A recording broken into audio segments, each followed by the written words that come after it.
Good morning students. तो start करते हैं balancing of charge and charge system. तो कल तक हमने क्या पढ़ा था? क्लास 12 के अंदर बैलेंसिंग ऑफ चार्ज पढ़ा था। आज हम क्या पढ़ने वाले हैं? Balancing of charge and charge system.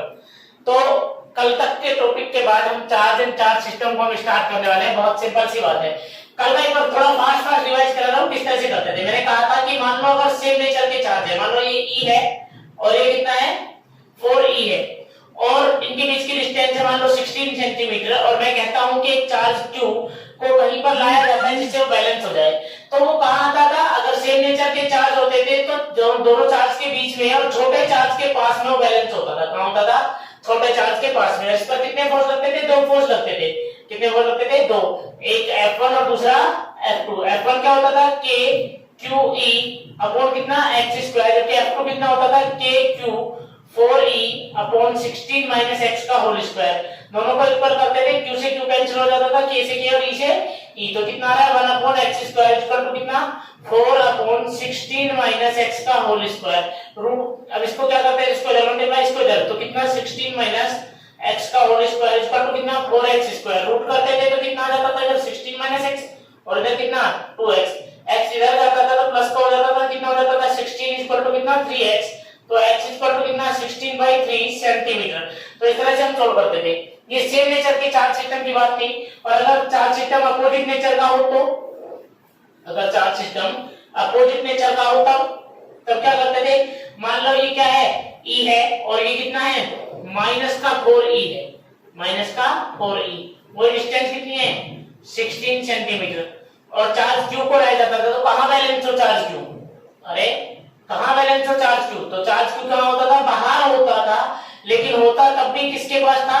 छोटे वाले चार्ज के पास। अब छोटे चार्ज से मतलब मैग्नीट्यूड लिया जाएगा, साइन के साथ नहीं। साइन तो सिर्फ नेचर को रिप्रेजेंट करेगा। ठीक है भाई। तो इस तरह से हम करते थे, बहुत सिंपल। आज हम क्या पढ़ने वाले हैं? आज हम पढ़ने वाले बैलेंसिंग ऑफ सिस्टम, पूरे निकाय का संतुलन, पूरे निकाय का संतुलन। अच्छे से पढ़ेंगे। देखिए पहले मैं कुछ की पॉइंट पे डिस्कस करना चाहूंगा। सबसे पहले मैंने कहा था कि इलेक्ट्रोस्टैटिक फोर्स, इलेक्ट्रोस्टैटिक जो फोर्स है वो कैसा है? वो एक्शन और रिएक्शन पेयर को फॉलो करता है। एक्शन रिएक्शन पेयर को फॉलो करता है, नहीं करता है? मतलब ये हुआ कि अगर पूरे सिस्टम में किसी भी एक चार्ज पर नेट फोर्स अगर 0 हो जाता है, नेट फोर्स कितना हो जाता है? 0, तो उसी का रिएक्शन दूसरे चार्ज में भी आएगा, उसका भी नेट फोर्स कितना हो जाएगा? उसका भी नेट फोर्स कितना होने वाला है? 0 होने वाला है। क्या होने वाला है? 0। बस इसी चीज को हमें ध्यान में रखना है कि भाई electrostatic force action reaction pair को फॉलो करता है, तो हमें किसी चार्ज को पकड़ना है और उसका नेट फोर्स कितना कर देना है? 0 कर देना है। अगर उसका नेट फोर्स 0 होगा तो उससे रिलेटेड बाकी जो भी चार्ज होंगे उन सब चार्ज का क्या होगा? नेट फोर्स भी कितना हो जाएगा? 0 हो जाएगा। ये हमारे दिमाग में चलना चाहिए। बोलो क्लियर? समझिए। अब इसमें ना सिर्फ बैलेंसिंग ऑफ सिस्टम होगी, बल्कि में यहाँ पर हमें क्या क्या फाइंड करना होगा? एक तो मैग्नीट्यूड फाइंड करना होगा, दूसरा हमें नेचर भी फाइंड करना होगा कि तीसरा जो चार्ज होगा, जो चार्ज लाया जा रहा है उसका नेचर कैसा होगा, उसका मैग्नीट्यूड कितना होगा। ये 3 चीजें हमें फाइंड करनी है। आज हम इस पे कम से कम 2 से 3 न्यूमेरिकल करेंगे, लेकिन क्लैरिटी हो जाएगी, अच्छे से आपको समझ में आ जाएगा कि कैसे करना है। एग्जाम में मैंने पहले कहा कि इस तरह के क्वेश्चन अक्सर कर देखे जा सके। ठीक है, तो स्टार्ट करते हैं पहले क्वेश्चन के साथ। पूरा दिमाग लगा लेंगे अच्छे से। अच्छे से मैं समझाने वाला हूं आप लोगों को कि कैसे क्वेश्चन को सोल्व करते हैं। पहले सेम नेचर से स्टार्ट करते हैं कि मान लो ये ई चार्ज है और ये दूसरा चार्ज है, ये है 4E। ठीक, और डिस्टेंस दोनों के बीच की है 16 सेंटीमीटर। दोनों के बीच की दूरी कितनी है? 16 सेंटीमीटर है, 16 सेंटीमीटर। मैं कहता हूं तीसरा चार्ज क्यों है, इसकी वैल्यू कितनी होगी? इसको कहां पे लाएं? इसकी वैल्यू कितनी होगी? इसको कहां पे लाएं? और ये किस नेचर का होगा? पॉजिटिव होगा कि नेगेटिव होगा? कि पूरे सिस्टम सिस्टम को बैलेंस कर दे, पूरे निकाय को संतुलित कर दे। अब तक तो सिर्फ हम Q को संतुलित कर रहे थे, Q का नेट फोर्स 0। अब मैं चाहता हूं कि Q को रखने के बाद E पर भी नेट फोर्स 0 हो, मतलब E भी नहीं चले और E भी नहीं चले, Q भी, पूरा सिस्टम पर नेट फोर्स कितना हो, 0 हो। पूरे सिस्टम पर नेट फोर्स कितना हो, 0। पहले तो मैं आपको ट्रिक से ही इसका नेचर समझा दूंगा। पहले तो मुझे बताइए कि क्या ये चार्ज Q छोटे वाले चार्ज के पास बैलेंस होगा? हमने पढ़ा था चार्ज बैलेंसिंग में, बिल्कुल सही बात है, ये x डिस्टेंस है। लेकिन मैं आपको थोड़ी फील दे सकता हूं कि अगर ये प्लस का है तो सोच के देखो, पहले तो इसकी कंडीशन देखो, क्या ये खुद बैलेंस है कि नहीं? E पर एक फोर्स लगेगा इधर, बस इसके ऊपर E की वजह से इधर फोर्स लगेगा, क्योंकि दोनों सेम नेचर के, और 4E की वजह से कितना लगेगा इधर। ये खुद तो बैलेंस हो गया, खुद तो बैलेंस हो गया। अब जरा E की सिचुएशन देखते हैं, क्या E भी बैलेंस है क्या? E पर भी नेट फोर्स 0 है क्या? देखो E पर कौन कौन फोर्स लगाएगा पहले तो मुझे बताओ। E पर दो चार्ज बच रहे हैं, वही फोर्स लगाएगा, एक तो ये Q लगाएगा, एक लगाएगा ये 4E, एक तो लगाएगा Q और दूसरा लगाएगा 4E। क्या E और Q सेम नेचर की?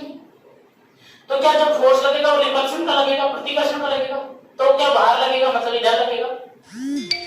तो मतलब इस E पर Q की वजह से फोर्स किधर लगेगा, इधर, और 4E की वजह से वो भी सेम नेचर का है तो भी फोर्स किधर लगेगा, इधर। अब आप मुझे बता दीजिए कि क्या ये E बैलेंस हो पाएगा?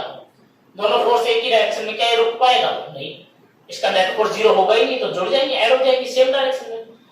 लेकिन अगर ये नेगेटिव होता Q, तो क्या अब ये जो Q और E के बीच में जो फोर्स है क्या वो इधर लगता, और 4E की वजह से फोर्स इधर लगता? तो क्या बैलेंसिंग हो सकती थी? हो सकती थी, बिल्कुल। पूरा सिस्टम बैलेंस हो सकता था, नहीं हो सकता था? हो सकता था, सब समझ में आ गया। इसका मतलब जो Q है, अगर ये दोनों प्लस के हैं तो तीसरा चार्ज किस नेचर का होगा? माइनस का, नेगेटिव का। और अगर ये दोनों नेगेटिव होते तो तीसरा चार्ज कैसा होता? तो पॉजिटिव होता। तो कैसा होता? पॉजिटिव, अपोजिट नेचर का।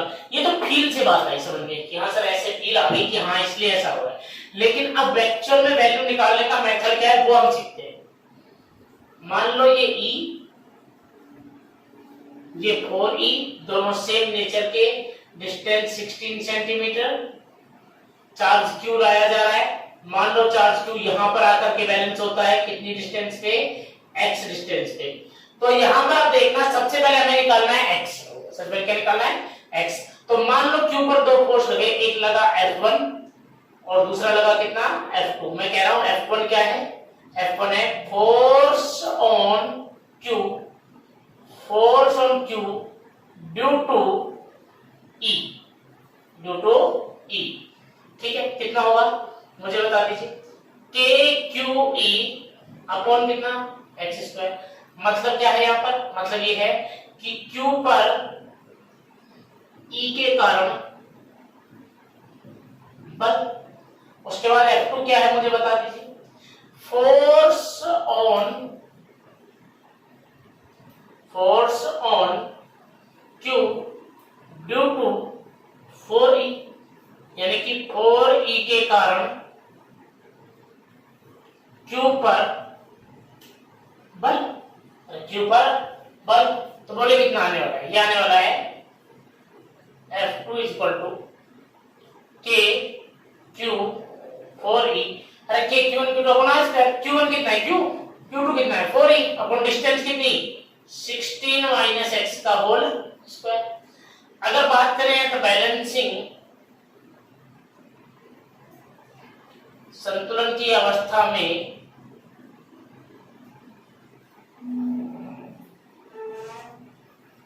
तो बैलेंसिंग संतुलन की अवस्था में अगर बात करें तो क्या होने वाला है भाई? संतुलन की अवस्था में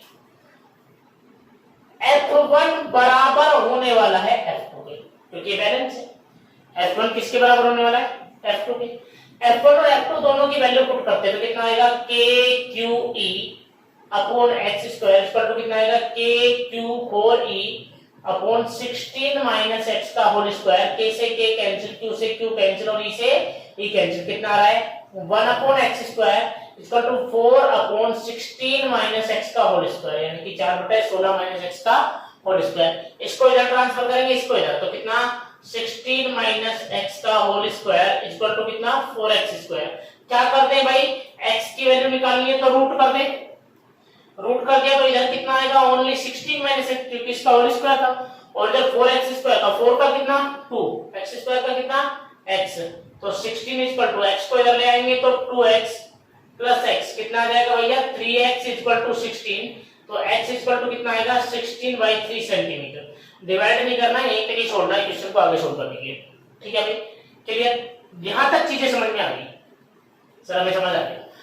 अब मुझे बताओ कि अगर इस ई पर कितने भी फोर्स लगे, चाहे 1,00,000 फोर्स लगे, लेकिन अगर इस ई का एफ नेट 0 है ना, तो क्या 4e का एफ नेट भी 0 होगा, क्योंकि ये एक्शन रिएक्शन पेयर को फॉलो करता है, क्रिया प्रतिक्रिया नियम का पालन करता है। मतलब अगर क्रिया 0 है तो प्रतिक्रिया भी कितनी होगी 0 ही होगी। बोलो क्लियर है, एक्शन अगर 0 है तो रिएक्शन भी कितना होने वाला है 0 ही होने वाला है। ई पर अगर एफ नेट 0 है तो 4e पर भी एफ नेट कितना होगा 0। तो हम मान लेते हैं यार कि अगर सिस्टम बैलेंस है तो ई पर नेट फोर्स 0 है, ई पर नेट फोर्स कितना है 0। आप ई पर मानो 4e पर मानो, वो आपकी समस्या, आप कहीं मानो, चाहे ई पर माने चाहे 4e पर, दोनों ही कंडीशन में क्या आएगा आंसर जो आएगा सेम आएगा।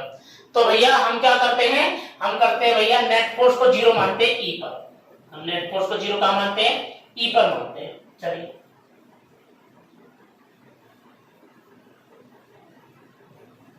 अब हमने मान लिया कि ई पर नेट फोर्स कितना है 0। पहले ये तो देखें कि ई पर फोर्स कितने कितने लग रहे हैं।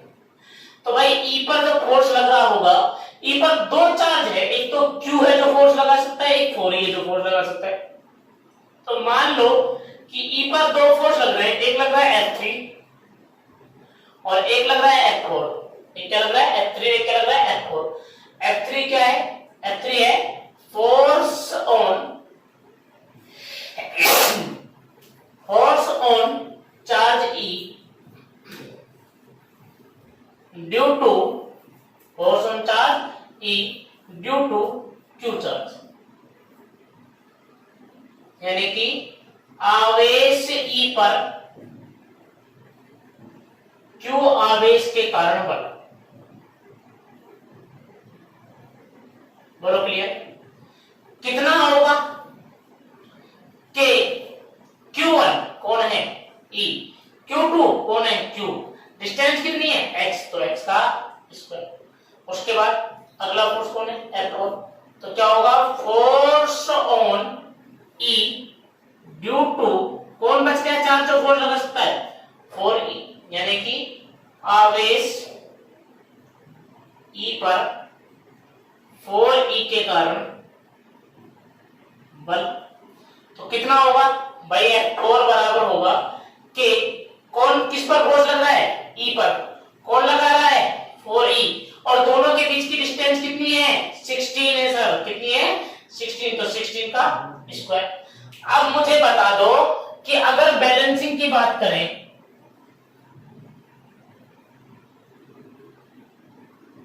एट बैलेंसिंग संतुलन के लिए क्या जरूरी है।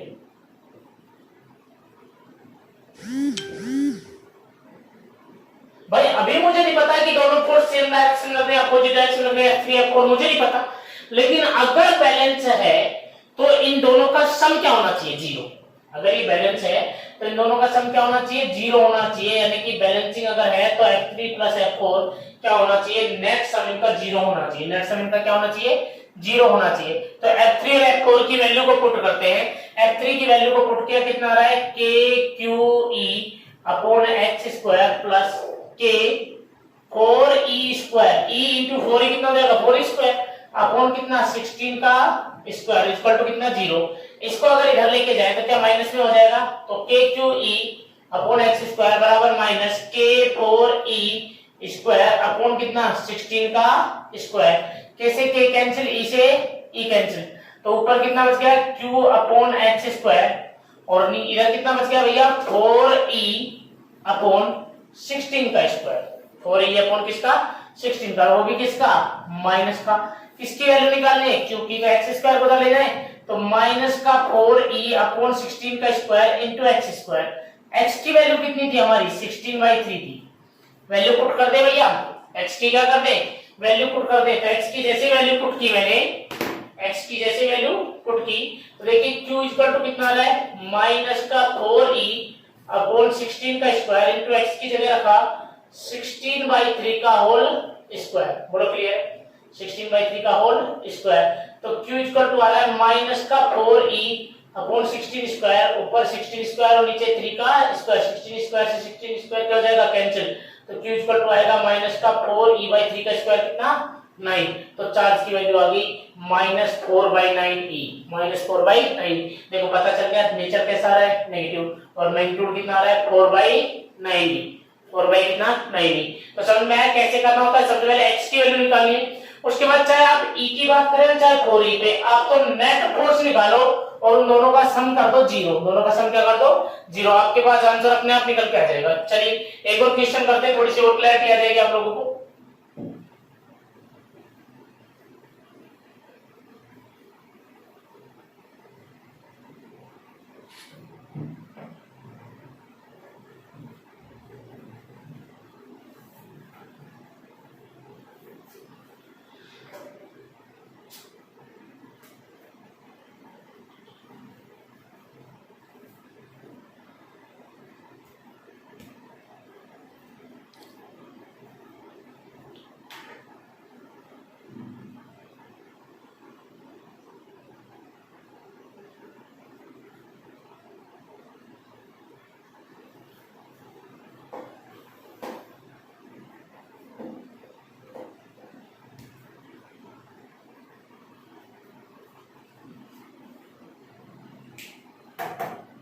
चलिए देखिए, तो मान लो कि एक सिस्टम है, चार्ज सिस्टम है, यहाँ पर एक चार्ज है 4e और यहाँ पर चार्ज है कितना 9e, ठीक है, और बीच की डिस्टेंस है 12 सेंटीमीटर। कितनी है 12 सेंटीमीटर मान लो।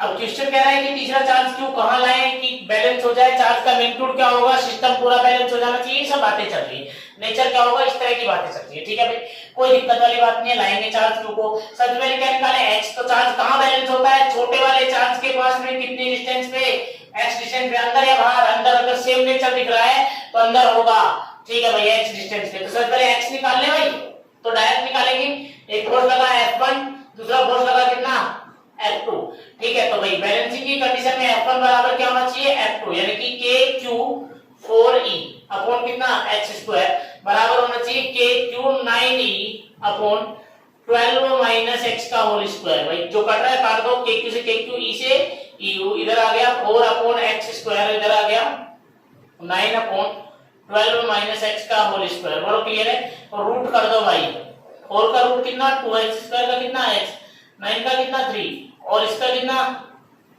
12 माइनस x, इसको इधर मल्टीप्लाई किया तो इधर मल्टीप्लाई होगा तो 12 टू से कितना 24 माइनस 2x और इधर कितना बराबर में 3x, बराबर कितना 3x। देखिए इधर जाएगा तो कितना हो जाएगा 5x हो जाएगा, 5x इक्वल टू कितना 24, तो x इक्वल टू कितना 24/5, 24/5। बहुत बढ़िया, यहां तक चीजें समझ में आ रही है, कोई समस्या वाली बात नहीं है। चलिए आगे देखिए कैसे करेंगे। चलिए x की वैल्यू आ गई, अब 4e पर कितने फोर्स लगेंगे, दो, एक F3 और एक कितना F4, एक F3 और एक कितना F4। तो बैलेंसिंग की कंडीशन में क्या होना चाहिए, F3 प्लस F4 जो है वो 0 के बराबर होना चाहिए।